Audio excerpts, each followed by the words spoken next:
জনাব মির্জা ফখরুল ইসলাম আলমগীর উনি একাই কিন্তু পার্টি অফিসে এসেছিলেন। এভাবে অনেক আন্দোলনে যিনি বাংলাদেশে বিএনপিকে ভারপ্রাপ্ত চেয়ারম্যান জনাব তারেক রহমানের নেতৃত্বে যিনি বাংলাদেশে বিএনপির মুখপাত্র হিসেবে যিনি ছিলেন, আমাদের প্রিয় স্যার, প্রিয় নেতা জনাব মির্জা ফখরুল ইসলাম আলমগীর আজকে এখানে প্রধান অতিথি হিসেবে এই গ্রাফিতি কর্মসূচি উনি উদ্বোধন করবেন। আমি এই রোড টু জুলাই নিয়ে দু একটি কথা না বললেই নয়। আজকে সদ্য ঘনিষ্ঠ একটি রাজনৈতিক দলের আচরণ দেখে মনে হচ্ছে যে বাংলাদেশে কারো কোনো অবদান ছিল না।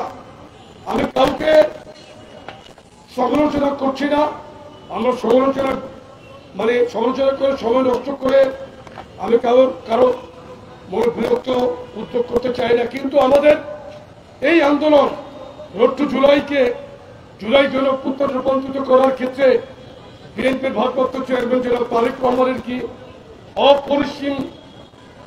অপরিসীম যে ত্যাগ তিতিক্ষা, সেটাকে তো আপনি উপেক্ষা করতে পারবেন না।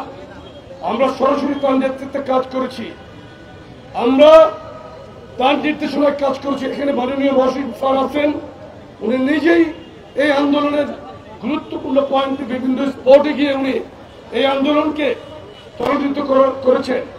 সুতরাং আপনারা কে কি বললেন আমরা সেটাতে যাব না। শুধু সাংবাদিক ভাইদের মাধ্যমে একটি কথা বলতে চাই, আপনারা আমাদের নেতৃবৃন্দ সম্পর্কে, সিনিয়র নেতৃবৃন্দ সম্পর্কে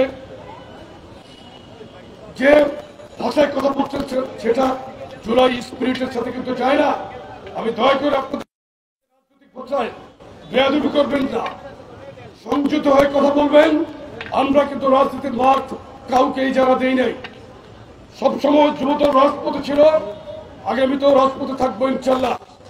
গণতন্ত্রের প্রধান যে দরজা, সেই দরজা পর্যন্ত, অর্থাৎ মানুষের ভোটের অধিকারকে ফিরিয়ে না আনা পর্যন্ত আমরা রাজপথে। আমি শুধু কয়েকটা নাম বলতে চাই এখানে। এই স্পোর্ট সহ অন্যান্য স্পোর্টে যারা অক্লান্ত পরিশ্রম করেছেন, আমাদের এসবান পাইলট, শওকত, জনি, নিশান, শোয়েব, মাহফুজ, বুলবুল, সাইদুর, বাবর, এদের প্রত্যেককে আমি ধন্যবাদ জানাই। এবং সার্বিক নেতৃবৃন্দ যারা আমাদেরকে সহযোগিতা করেছেন, কেন্দ্রীয় নেতৃবৃন্দ যারা সহযোগিতা করেছেন, তাদের প্রত্যেককে ধন্যবাদ জানিয়ে আমি আমার বক্তব্য শেষ করছি। আল্লাহ হাফেজ।